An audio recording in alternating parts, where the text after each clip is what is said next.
ओम नमः श्री यतिराजाय विवेकानंद सूरये सच्चित् सुखद स्वरूपाय स्वामिने तापहारिणे. Welcome all. In the last session, we saw the 6th chapter of Jnana Yoga. Today in this session, we will see the 7th chapter of Jnana Yoga, titled God in Everything. This is again a lecture delivered by Swami Vivekananda in London in 1896. Swamiji starts with the condition of human existence on this earth, the impermanence of life, the mixture of pleasure and pain, and overall the suffering of humanity. And Swamiji says that more or less we can say that there is evil in the world, and all the religions advocate giving up the world. That is the great teaching, and the only teaching, no doubt. We see that all religions proclaim this in some way or other. They also proclaim that an unchanging entity behind the world, but they differ in the explanation of that entity. Swamiji then proceeds to say that this advice, that to avoid the sufferings and misery of the world, if we have to give up the world, that is, we have to give up the all desires and life itself. That is, he gives an example of like a mosquito is sitting on the head of a emperor, and to get rid of the mosquito, sword is hit on the head. So with the mosquito, the head of the emperor is also gone. So in order to avoid the evils and suffering of the existence, if we give up all desires, that is, we are asked to give up the life as itself. That seems to be the solution. But this suicidal solution does not appeal to us. So what we need actually is not this kind of giving up of the world, this kind of giving up the world in which the heart becomes dry and careless about everything. What we need is a combination of head and heart.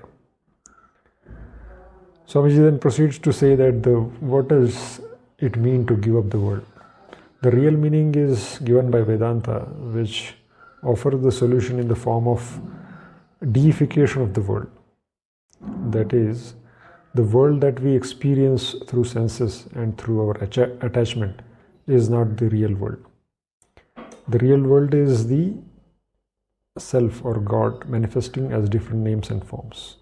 So deification of the world is the solution.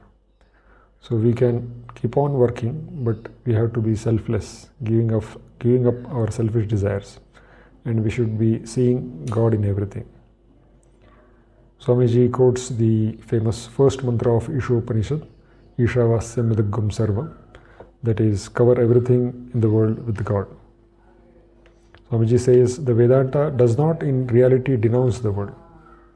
The ideal of renunciation nowhere attains such a height as in the teachings of the Vedanta. But at the same time, dry suicidal advice is not intended. It really means deification of the world, giving up the world as we think of it, as we know it, as it appears to us, and to know what it really is, deify it. It is God alone. We read at the commencement of one of the oldest Upanishads, that is Swamiji referring to Ishopanishad here, whatever exists in this universe is to be covered with Lord. Seeing God everywhere. Thus we should do our work. Then the next part of the mantra, Kurvanneveha karmani jijivishe chatagum sama. That also Swamiji explains, that is, desire to live 100 years. Have all earthly desires if you wish. Only deify them, convert them into heaven. Have the desire to live a long life of helpfulness, of blissfulness and activity on this earth. Thus working, you will find the way out.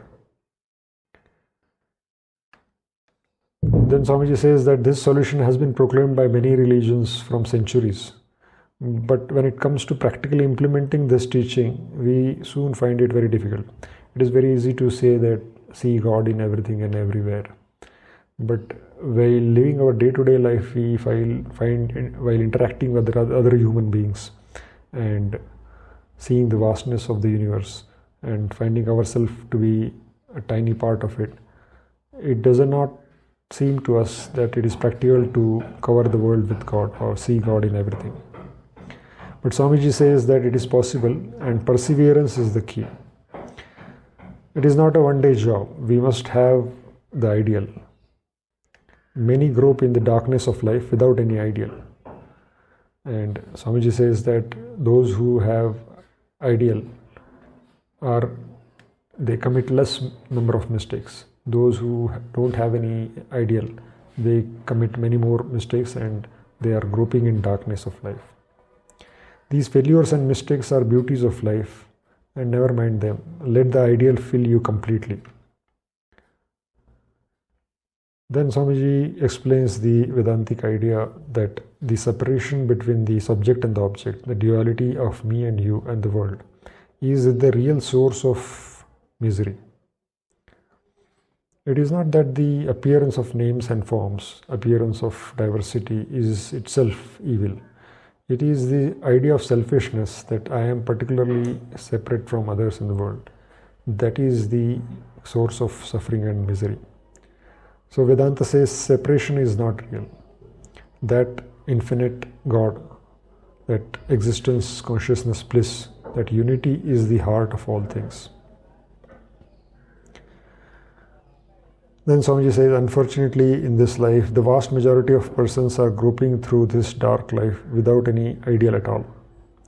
If a man with an ideal makes 1,000 mistakes, I am sure that a man without an ideal makes 50,000.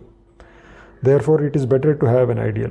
And this ideal we must hear about as much as we can, till it enters into our hearts, into our brains, into our very veins, until it tingles in every drop of our blood and permeates every pore in our body.